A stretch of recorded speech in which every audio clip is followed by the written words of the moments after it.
So I just wanted to, sorry, I forgot to turn my music off.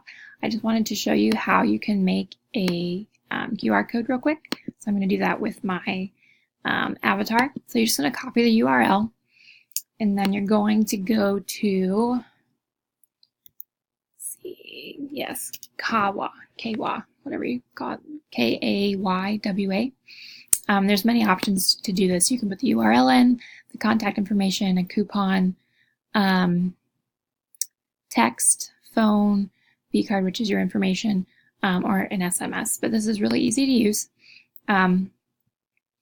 So I'm just going to paste my link in. You always want to choose static unless you are trying to get some kind of information from it. Let me show you. It's going to tell us here in a second. So you're about to create a static QR code. If you wish to store and list the QR code for later use, or with a paid plan, which we don't have, edit your QR code later on, add a design to it, or retrieve scan statistics, which is cool. But again, we're not paying for this, so no. Just want to continue to work with your static QR code.